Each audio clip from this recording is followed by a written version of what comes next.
workplace. I was working in a place that I was not very happy with. I was head of an international school.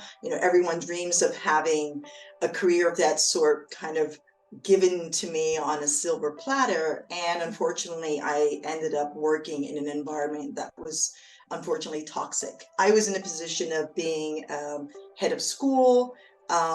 People count on me, and I'm having to ask for help and have been pretty much independent.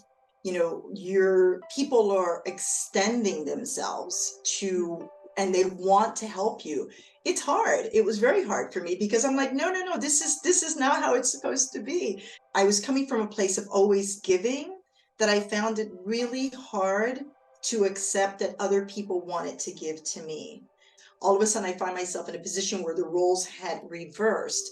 I was dealing with excruciating pain due to an infection that I had in my sciatic nerve and my right knee. They both were a blessing in disguise, because if I hadn't had those infections, I wouldn't have found out that I had multiple myeloma. Allowing yourself to completely go in the hands of these people, at least I have to say that at that moment, I certainly felt helpless. For me, I've learned so much from this experience. It certainly taught me, when I look back and I look at where I'm at now, that being vulnerable is not a bad thing. Welcome back to the Empower Your Life show. Cindy Marie here. Our next guest, a resilient 7-year multiple myeloma cancer-free survivor, coach, educator, speaker, and soon-to-be author, having navigated the challenging situations of rebuilding of life post-cancer. Now, she dedicates herself empowering others to regain the sense of self-confidence and managing their health for a more vibrant and joyful existence. Let's unveil the hero within, the triumph over cancer, with our next guest, Monique Patè. Wait a second, Monique, welcome. Your last name, how should I pronounce your last name? Patè. Patè, okay. Yes. Patè. Okay, I forgot to ask you, but I pronounced it right. You pronounced it absolutely right. Okay. So hello, everyone, and thank you, Cindy Marie, for having me on your show. My name is Monique Patè, and I am a post-cancer revival coach. I work and help women at this moment. I'm also open to working with men, but help, I would say, reintegrate in society, especially after a cancer journey and cancer experience. And so oftentimes when you're in the midst of it, and having and being a cancer survivor myself, when you're in the midst of it, you're in that fight and flight survival mode. When you come out of it, you're still fighting, but you're at a different place, and you're trying to recollect and regain your life and regain your sense of self. So I love the title of Triumph After Cancer, because it certainly is a combination of when you're in it and when you're coming out and trying to regain your life and move forward with your life.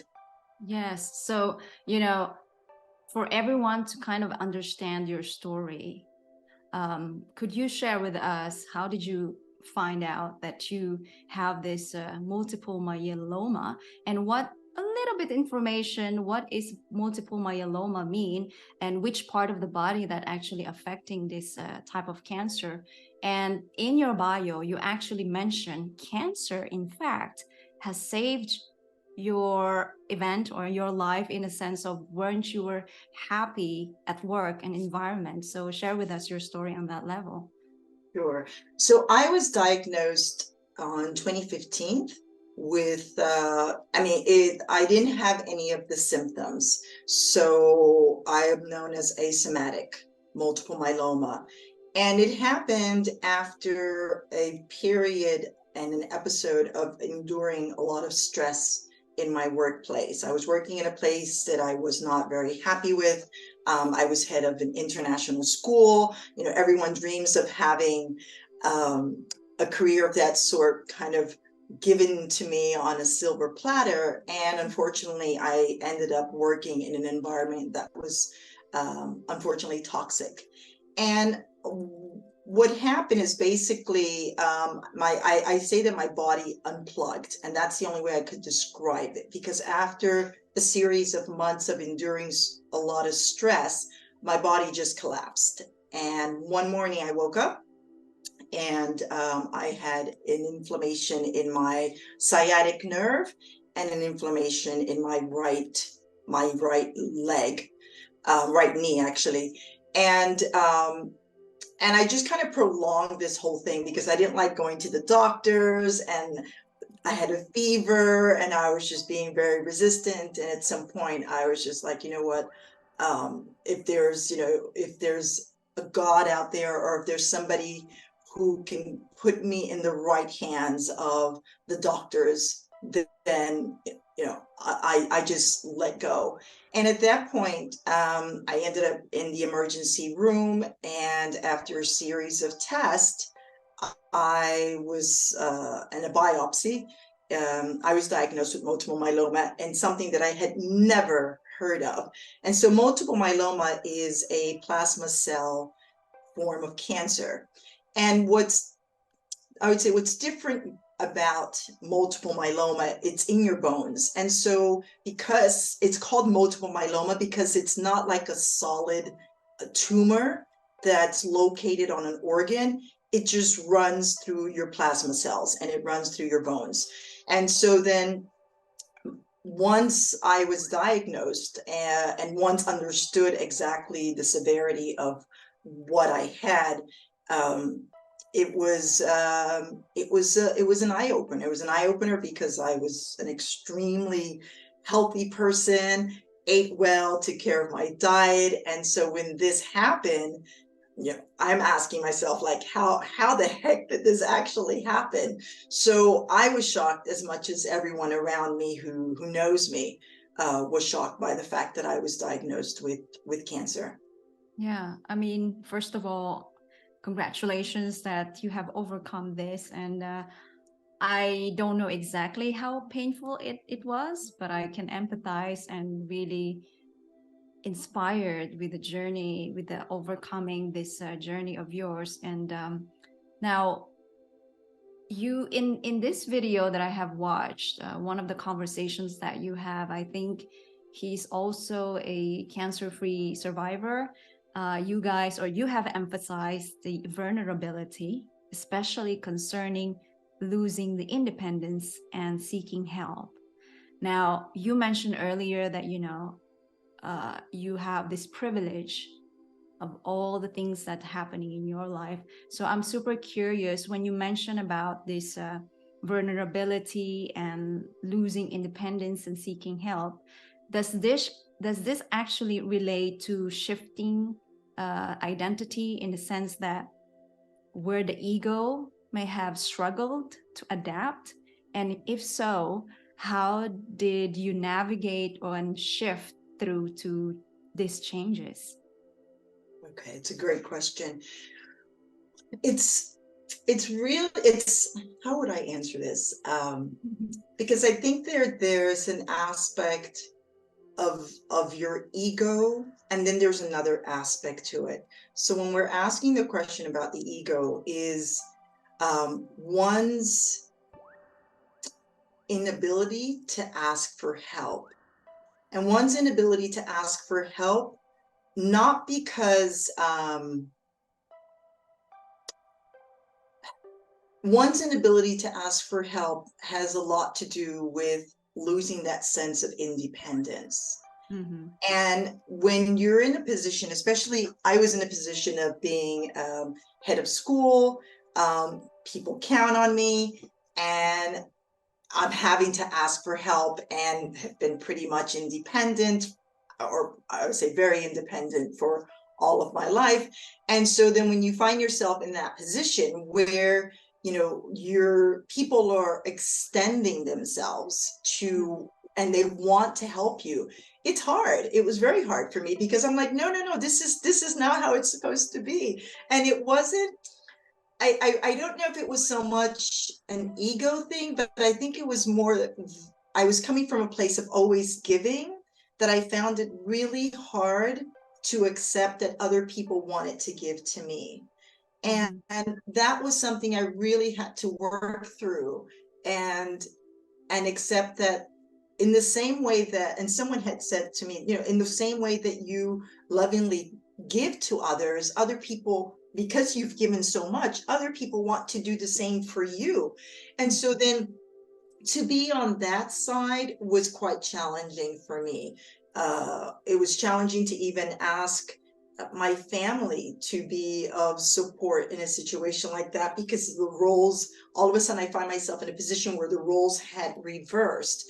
And so, and I think you start, as you started out this segment, the whole thing of having to be vulnerable was the biggest challenge for me. Is like, how do I allow myself to understand that being vulnerable is part of life, and being vulnerable in this moment is very, very important. So I would say that it wasn't so much an ego, but it was more the fact that when you've been conditioned, or you have a certain belief of your role, and you have a certain belief of, you're this pillar, and all of a sudden you find that this pillar's, become unmantled due to illness. It's psychologically challenging that all of a sudden you are now in that reversal where people are extending their hand to you, and you can either take it or not. And I found myself, of course, having to take it, but it was not easy. It was definitely not easy. Would you recall what exactly situation whereby you finally acknowledge that it is okay for me to seek help? It is okay for me to actually accept it. Would you recall when was the time or the turning point that people are there because I've been helping them?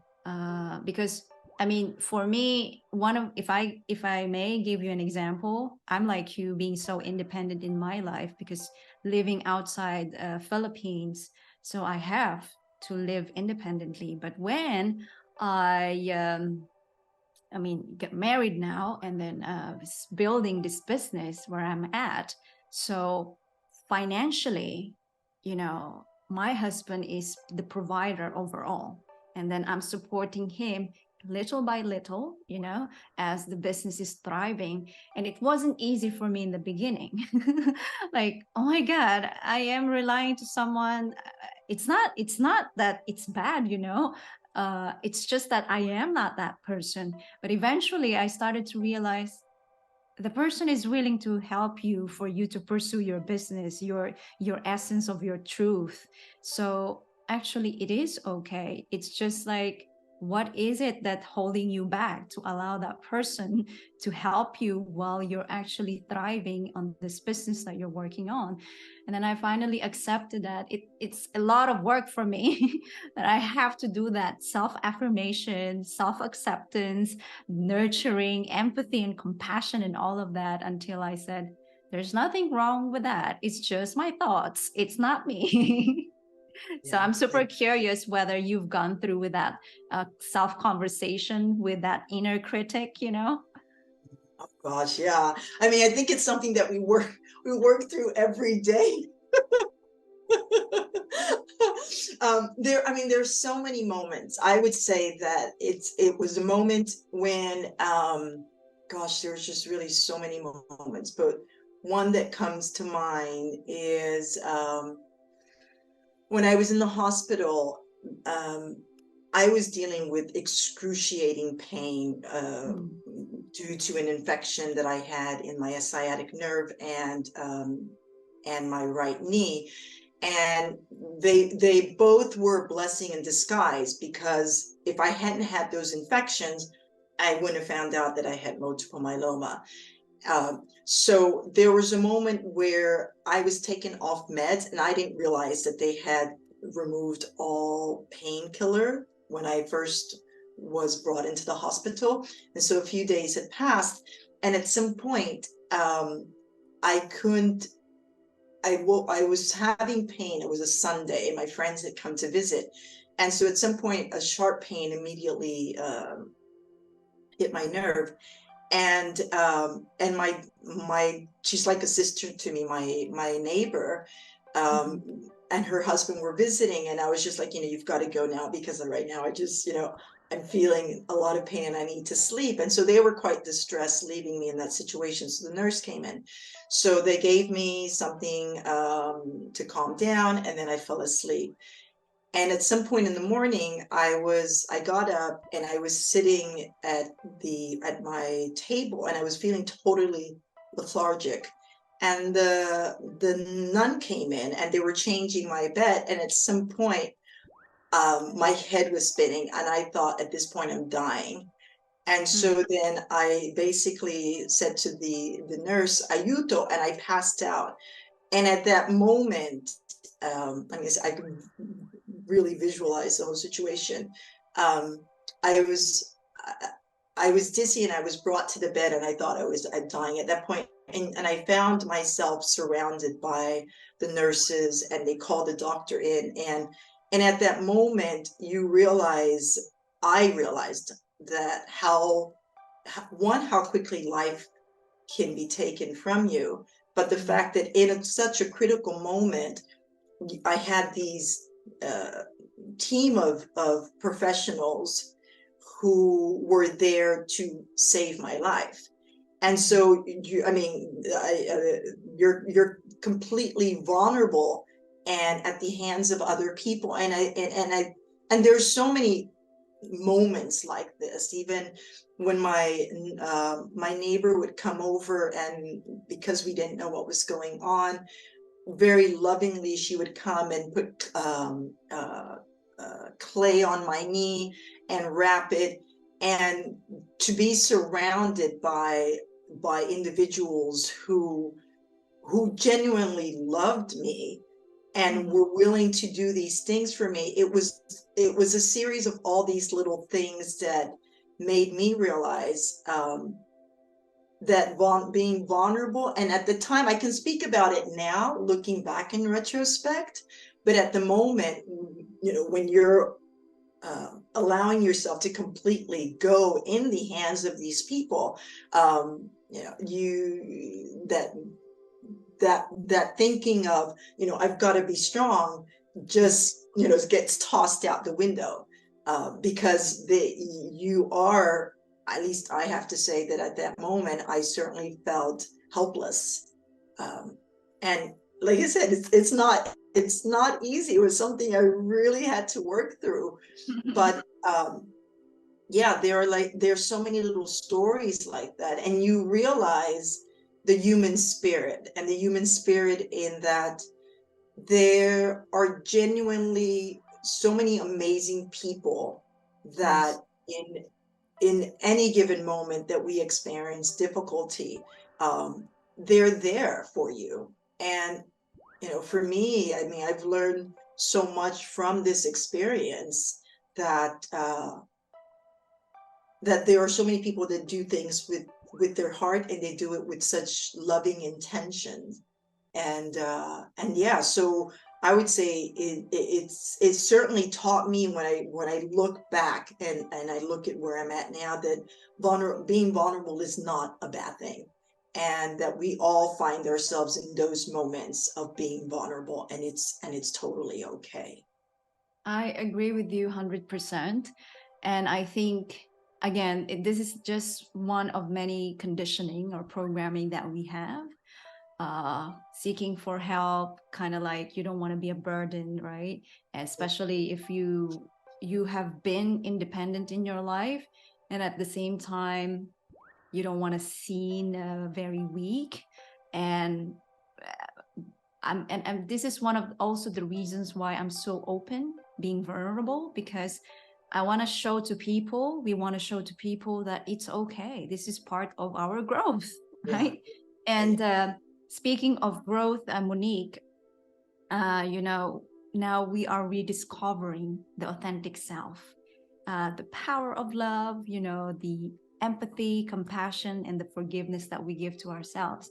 In our previous discussion, you mentioned the importance of, I would say, reconnecting to your true authentic you.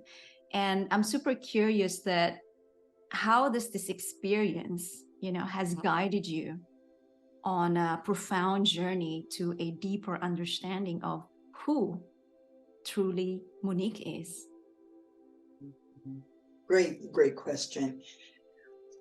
I when I was diagnosed, I've always kept a journal, and usually I write in journals and I never look at them. And so the basis of my book is based on my journal entries. And it's that in itself it's been a process, and largely because reading it and understanding that when something like this completely changes your life, your my identity or your identity gets completely stripped. Mm-hmm. And I found myself at a moment where I was really asking, like, well, who am I? And cancer, just like any other illness that one encounters in life, you oftentimes get labeled or get identified into that illness. You're a cancer survivor, or you've got multiple myelomas, or you're a parent, or you're a teacher, or you're a wife. So we live our life under some type of label that describes who we are. And so for me, to have had an amazing career in education and all of a sudden find myself in this position where I fall sick and I've got cancer and I'm trying to figure out, how did this happen? Who am I in this process? And that becomes the test. That becomes the real test of trying to figure out, okay, this has happened to me. What is the meaning of this? And how is this experience going to change me? Because I believe that, whatever experience we go through as humans, there's an aspect of transformation that takes place. Yes. And that self-questioning is one of those processes. I mean, I remember there was a moment when I was in the bathroom, and I was just having this dialogue with myself. It's like, okay, what are we going to do now? And I mean, I get emotional about it because there's a moment where I realized I needed to forgive myself because I was angry for getting sick. And so then working through that process was not easy. I'm not going to pretend that it was, because it wasn't easy at all. And still today, there are moments when, especially this summer, and we had briefly talked this summer, there was a moment that I was brought back in a deja vu. And so then it brings back all of those emotions, and it does bring back that questioning of, okay, who am I, and what lessons have I learned from this? What stories do I need to let go? Yes. And how do I move into a different realm of my identity, not being attached to the label, because I think that's the key, but being reconnected with who am I and who is that, authentic Monique. And that's a process. It's not an easy process. There are moments, of course, we don't want to have to re-examine ourselves. We don't. But unfortunately, we have to live with ourselves, and doing those things, stepping back and then reflecting, can only help us move forward and take that next step. And so there are moments where I know I find myself in this kind of tangle with myself, not with anyone else, but with myself. And so this experience with cancer not only helped me reconnect with myself on a different level, but it's also forced me to really move away from the labeling that we often, unfortunately, in the society that we live in, it's helped me move away from that and really start to connect with who exactly I am. Where do I want to go? Who do I want to serve? Certain things become more important than others. You start to prioritize, and you also start to strip away those things that that don't need to be a part of your life. So it is. I think that we all go through a journey, and it never ends. And it's all part of growing and developing in a society that oftentimes defines us by titles and labels. Yeah, yeah. So many things that really so many thoughts that came into my mind as you sharing how this experience really guided you to. One is that, my story began in people pleaser, and I would say because of that, I've learned so many things, and I've learned to give importance to listening to other people's story and giving them time, and also becoming more observant of how actually humans behave. And I think it's also, unfortunately, many things in our lives, due to tragic moments, we kind of forced to awaken, and some still not. That's why there's a repetitive situations. And I think many of those people, and I would say that the right timing, right? It's either people are just so stubborn, they don't want to be awakened. That's why the highest power is just repeating the situation for us to really found the gift on that situation to be transformed. That's what you said. And then the second thing that you mentioned, labeling. I honestly not so pleased with labeling, because that restricts us of who we are being, And I think once, for example, like what you said, in our society, once we labeled ourselves, whatever, a great position, a great title, we are so afraid to get detached with that, because people known us as that, which in reality, we are who we are. It doesn't matter our positions or title. It's who we are as being, and how we actually interpret our being outside. And outside is not really a validation of who we are being. It's really, what is our mission and purpose living in this planet? I think this is one of many reasons why many people also feel stuck. And the third thing you mentioned about priorities, which I think that lead to the time, right? Because you've recognized the importance in time. So my question to you, like, how does this cancer actually shift your perspectives when it comes to time and priorities? Because I believe what you have before with time and priorities have hugely changed. So I'm super curious, how does it shift? Yeah.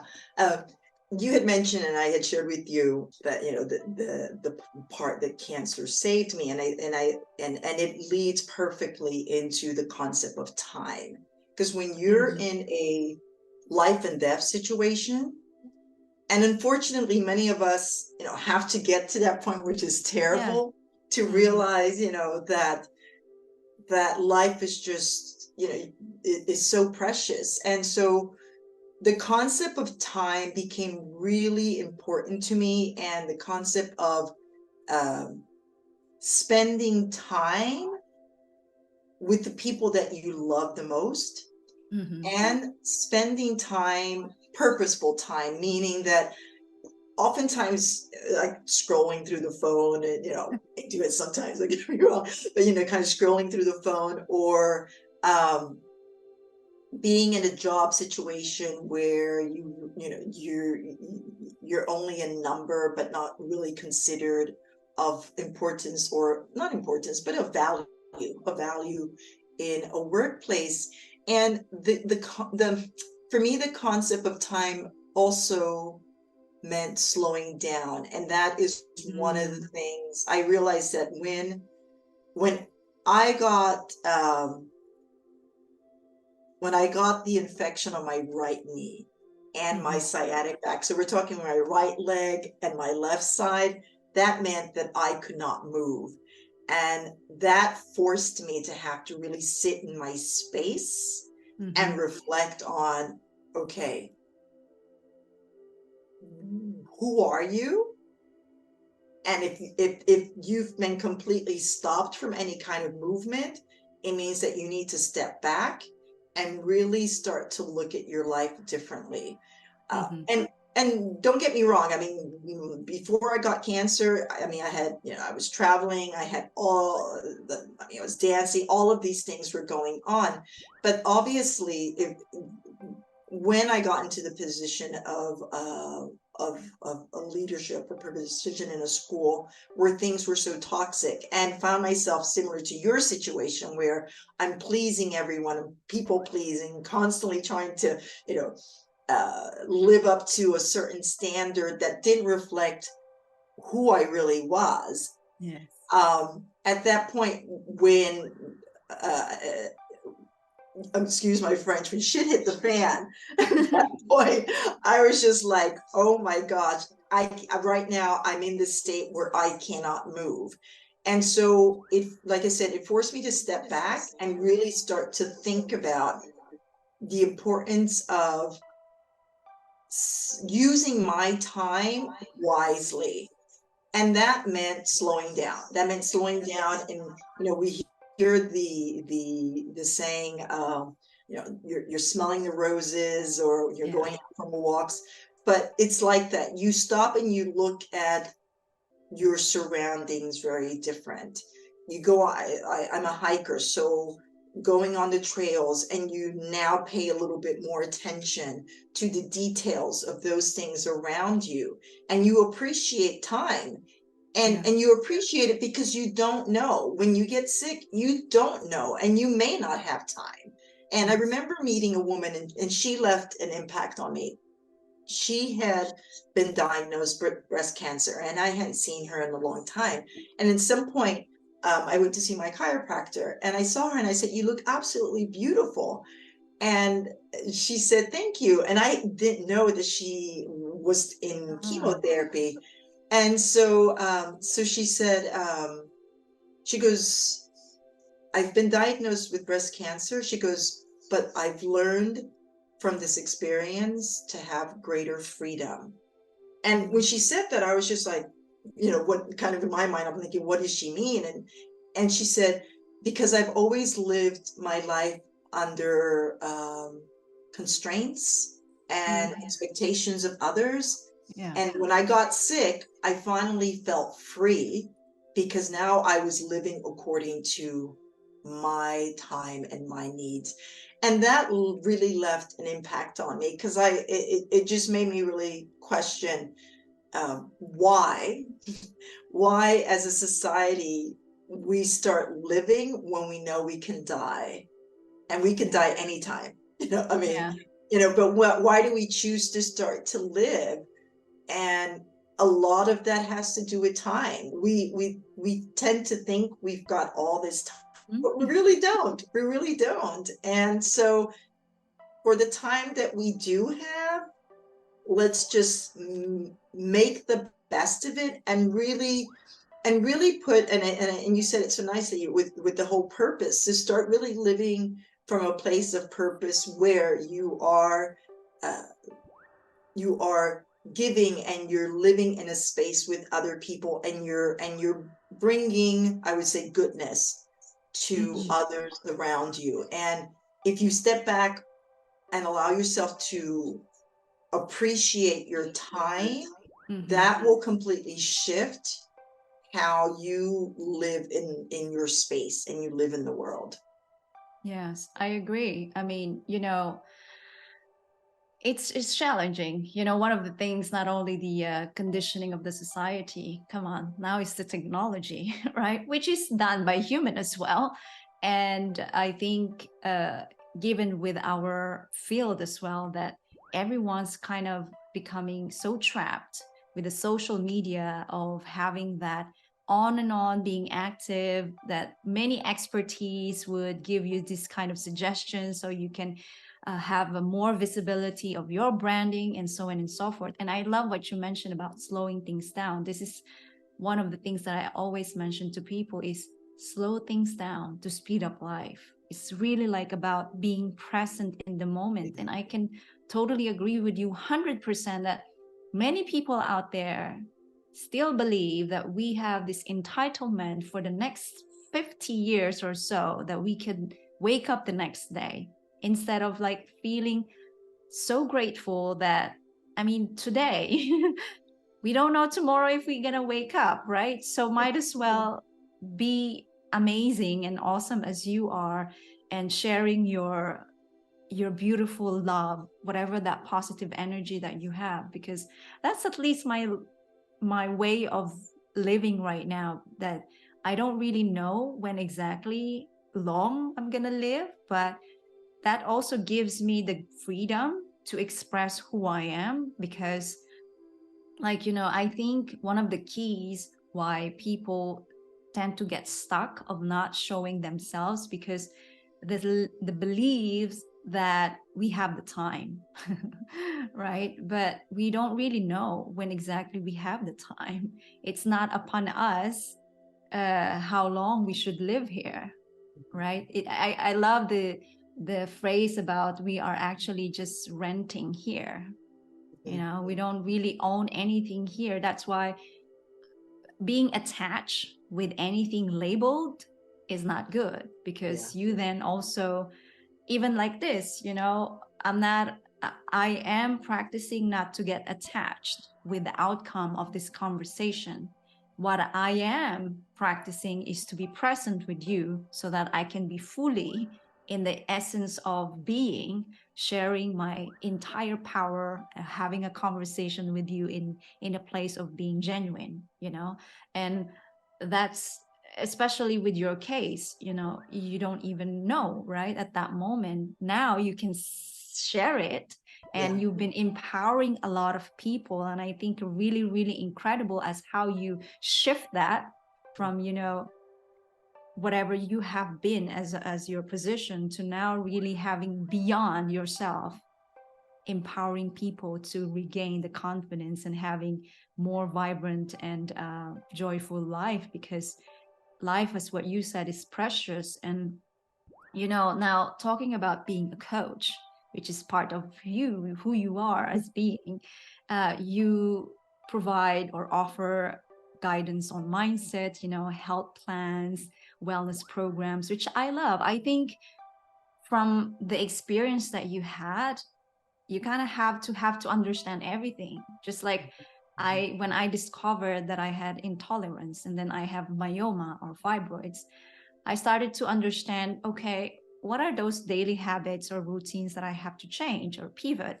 What are those nutrition that I have to take, And so I'm super curious, like, how do you think, if you could elaborate in a deeper level?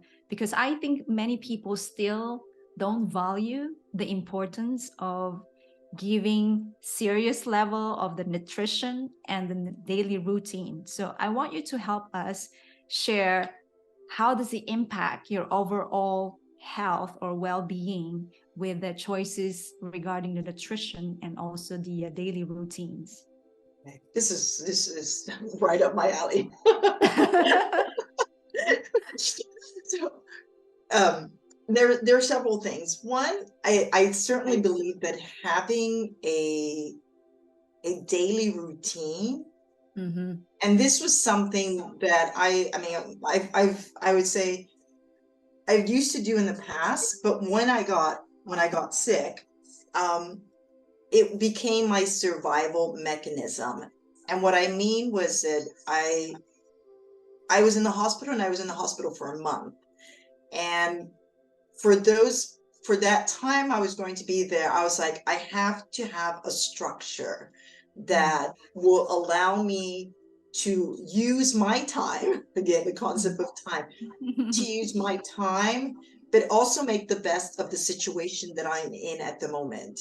And so then it meant, waking up in the morning and doing my stretches. One thing I like doing is, there are two things. One, meditating when I first wake up, and that has stayed, it's something I do every morning, and writing in my journal. And so then I started the Jane Cameron. She does the 3 pages a day. And so in the hospital, that was something that I did religiously. And at some point I broke away from it and just kind of changed my journal entries. And since then I've gone back. But I certainly find that having a daily routine, whether it's meditating, whether it's stretching, whether it's just 5 minutes of just being in contact with your breathing, it just helps to set the day. And one thing I've enjoyed doing, and again, this is something that having cancer taught me, is to really just have a moment and lie with my body. And so I do a basic body scan sometimes in the morning, where I'm just kind of really connecting with every part of my body. And then I wake up and I feel totally refreshed, because I realize, gosh, not it was cancer that brought me to really connect with my inner body, and it completely shifted how I treat my body throughout the day. And so journal writing is certainly something that I find, and I know there's some people that don't like it, but the journal writing for me is like, in the morning, 3 things that I'm grateful for. And the fact that I just wake up, that in itself, I am grateful to be able to get up in the morning. The fact that I can lie underneath the sheets and it keeps my body warm. So even in the smallest things, finding those things that I can be grateful for. And so I would say a large part of my morning routine is the concept of gratitude.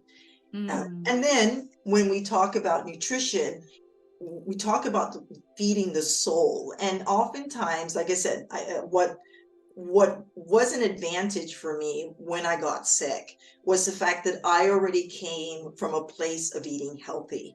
And so all I could do is just make that better. I was a little bit obsessive, to be honest, because when you're found in a position where you want to heal and heal quickly, you're willing to try lots of different things. So I've become quite an expert on what's out there, what works, what doesn't work. But there's also such a wealth of information that it can be totally overwhelming. So it is important to connect with your body, because your body will not lie to you. It will tell you, if you're listening to it, it will tell you exactly what it needs. And we're not used to doing that. We're used to just kind of getting up in the morning and just like going through the routine. But part of being healthy and part of nourishing your body is also connecting with your body, connecting not just with your mind, but really connecting with how it feels after a certain meal, or being very present when you're eating, being present when you socialize. So all of those bits and pieces are important. And so I think oftentimes what happens to your everyday citizen, if you fall ill, things get very complicated, because now you are aware that you've come from a place where perhaps your eating habits weren't very healthy. And all of a sudden now you're in the position where you're going to have to take care of yourself, and you just don't know how. And then after you get through it, then there's that aftermath, because you want to gain a sense of normality, of perhaps having some of those things you had before, but knowing that now, you have to take greater care and take greater precaution. So my work is I look at the psychological and and shifting unhealthy thoughts into healthier ones. And Yes. it's a work in process. I mean, you would know very well, Cindy Marie, that even as a coach, we are constantly even working on ourselves, because Yes. it just becomes a part of our lives. And Yeah. to have tools and strategies that can help us in a moment where perhaps we're feeling down, is like, okay, I can accept where I'm at right now, but that doesn't mean I have to stay stuck where I'm at right now. So it's just having those strategies and tools. And it's the same thing with nourishing your body, is really understanding what are those things that my body needs, and what are those things that aren't really working for my overall health. And so it is a process that I think is very rewarding once you can get that balance. Mhm. And that certainly, that balance will then help you move forward. And you're always adjusting, because as we Yes. evolve and as we grow, there's certain things that I used to be able to eat with no problem. And now, it does bother me. So it's like, okay, my body's changing, so now I'm going to make the adjustments that it needs. So we are constantly evolving. And if we listen to ourselves, and I would say, a little bit the observer of Yeah. who we are, we transform and we adapt and we change according to what's happening inside, and also what is happening around us. Yeah, I love it. I think when it comes to overall being healthy, the most important that I see every time would be really stepping back, the pause, right? And going back to slowing things down, because as our life right now, as you can see, it's becoming crazy, everything changing, right? And if we are not changing ourselves, then this is where a lot of people tend to feel stuck, right? Yeah. And I think having that, knowing what works for us, it requires the self-awareness, Mhm. right? Now, if we are not going to invest on self-awareness, and just following what many people just saying because that's kind of trendy, but not really listening to because we have our inner guidance, our, like what you said, our body's not lying. I can agree with you with that. Ever since I have think I will be really thankful with my coaching journey, because without that, I wouldn't be as conscious, as mindful, as present with every little thing that I'm doing with myself, so I can serve better. That also, I love when you mentioned that we are evolving, because in food and habits, it's very critical. And I think when people don't really invest on self-awareness, that's where the daily routines we thought what we are doing actually helping us. So for example, if we ended up browsing on social media, because that's part of uh, a lack of self-awareness. It's not, there's nothing wrong of browsing social media, or so I do that. But when you're truly aware with yourself, you can tell to yourself, well, hang on a second, how many minutes have I been browsing? Okay, that's enough. Go back to work. I mean, that's how it works for me. I can get myself trapped, but that's just life. I think it's also like understanding that it's okay.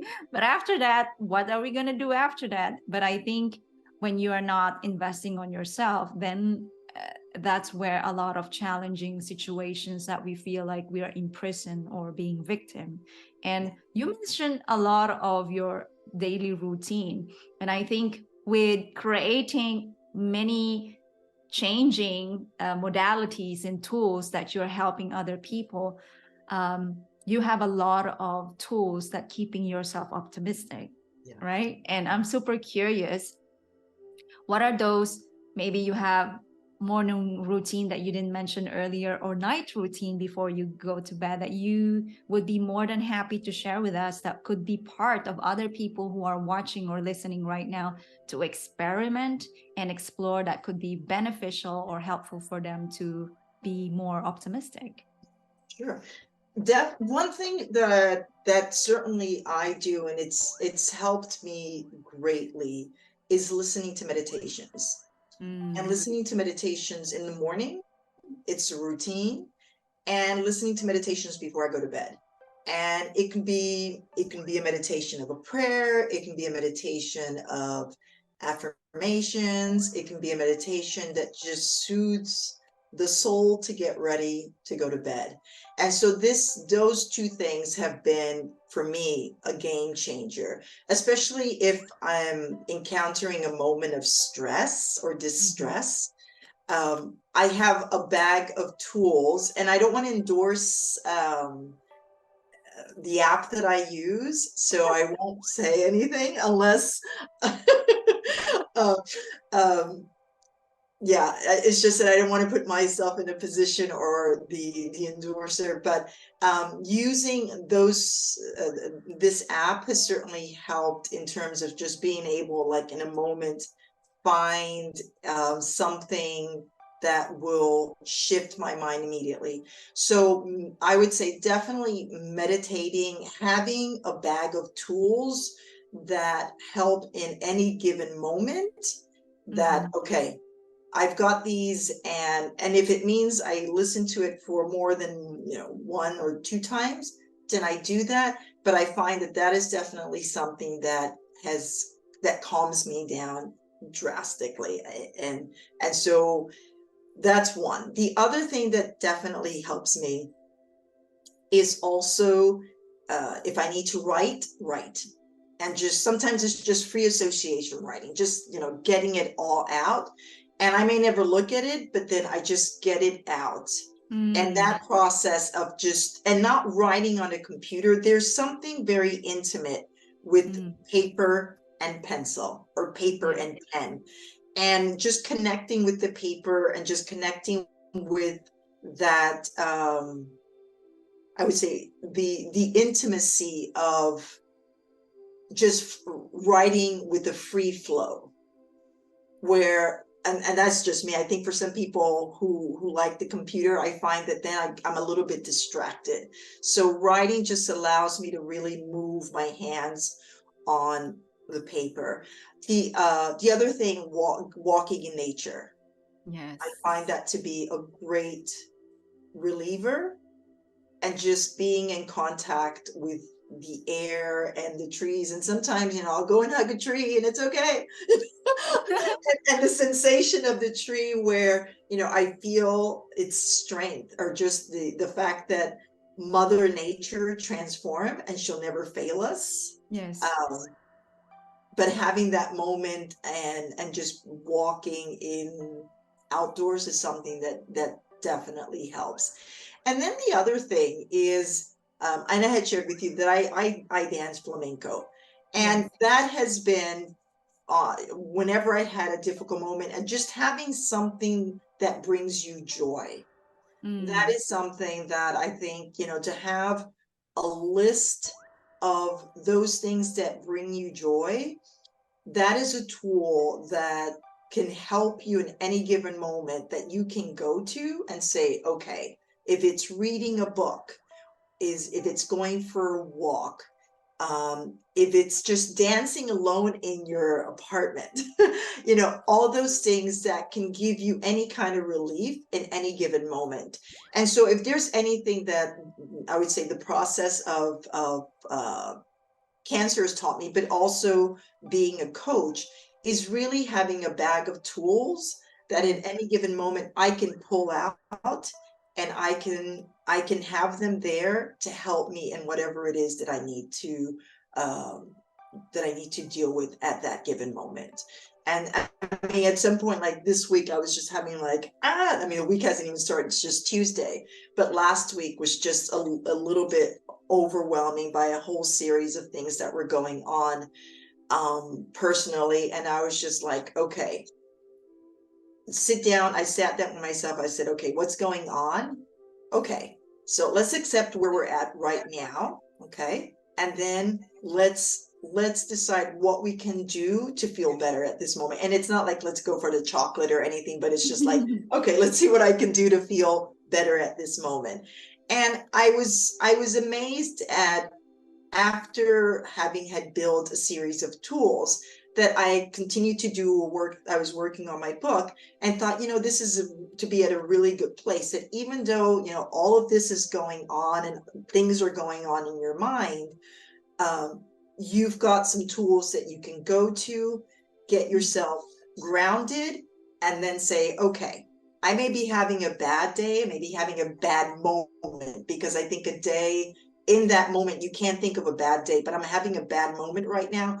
How can I shift it? And then to be able to shift it, whether it's going, like I said, for a short meditation, whether it's going for a walk for 25 minutes, or 20 minutes, and then coming back and saying, okay, let's regroup. What can we do now to move forward? And so those are the I would say the nibbits of tools that certainly have helped me, and certainly I share with my clients to use whenever they're having a moment. Exactly. And we as as coaches, we are also a tool for other Yeah, people, right? exactly. That's why for us it's very, very important to have bags of tool so that Exactly. we can serve our clients or other people who may need our service. And through this conversation, I'm super curious, like I'm sure that there are a lot of people find your story truly resonated with theirs, and a lot of things that you're actually offering, which is very, very important. And I think one of the things that I see nowadays, a lot of people having this really anxiety and depression, and I'm feeling like really stuck.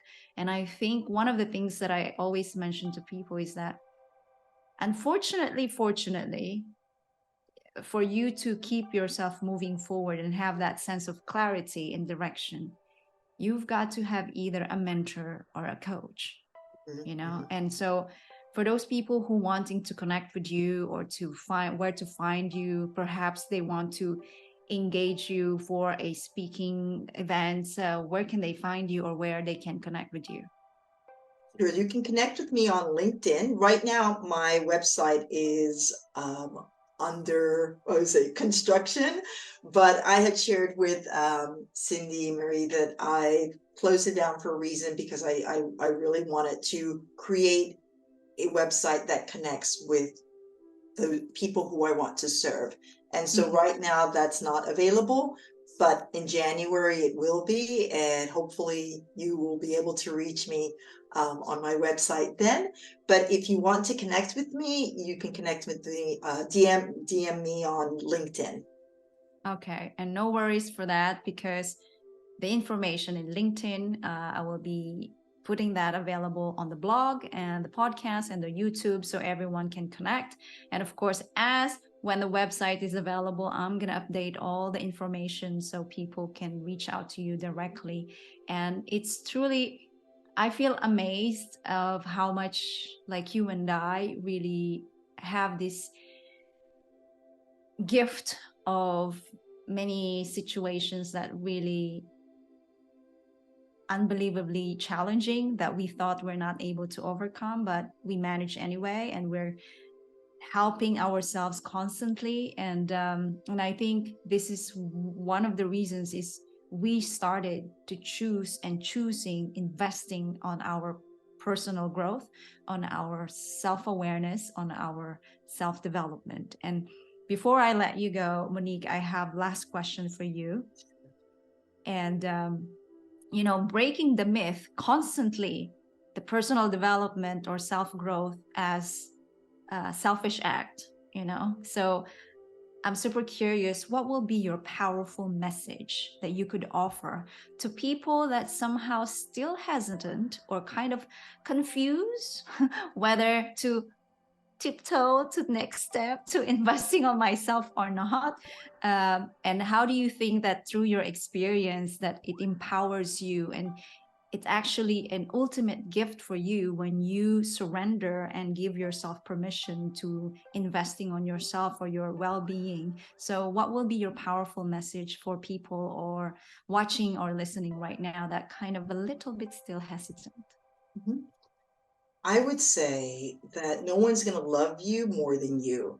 And I don't mean as a narcissist, because that's a whole other thing, but really genuinely loving yourself and connecting with yourself. You know, you can be your best friend and you can be your worst enemy. And when we love ourselves from a place of narcissism, that's a whole other issue. But that's not what I'm talking about. I'm talking about genuinely appreciating the beautiful soul and beautiful gift that you are, and willing to share that beauty of who you are with others, and vice versa. And so my last word is, love yourself like, like no one else will love you. Because if you don't give yourself the gift of love, don't expect someone else to do it for you. Wonderful. I love that. And yes, we're not talking about in a narcissism. We are talking about in a beauty of love, of accepting that we are already enough, you know. However, we can still be more than who we are by allowing ourselves to grow, evolve, and transform, so that, this is the beauty of when you start to giving yourself love, empathy, nurturing, and all of that, you'll be able to openly share that to people.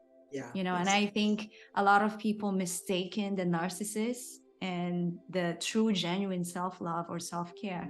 And I love you mentioned that. So thank you so much for Thank you so differentiating much. thing. And I appreciate this conversation. And once again, for people who are watching or listening right now, who find it very resonating to your story, I'm going to add a Monique contact details in the blog, podcast, or in YouTube channel. And once again, if you find this story very fascinating and very incredible, feel free to share it over to the people who will be benefiting this story. And until then, thank you so much for continuously supporting us. And here, Cindy Marie, to empower your life. Thank you, Monique. Thank you so much. I'm so grateful for this opportunity, and thank you for the work that you are continuing to spread to others. You're really a gift to us all. Thank you. Thank you. All about vulnerability, time, being present, and investing on your personal growth. I hope that this episode or conversation with Monique inspired you to keep showing up, being and doing the best you can while pursuing your dreams, goals, mission, and purpose. And I'm super curious what insight you've got or action that you will take from this episode. Drop your comments below, and for our Empower Your Life show to grow more organically, hit the subscribe button, hit the follow button, and share it with others so that we can bring more incredible thought leaders to empower and transform more people's lives. Until next time, stay optimistic, start to invest in yourself, keep taking action, believe in yourself, and stay on your game, because you've got what it takes to achieve your dreams and make an impact on this planet. Be unstoppable.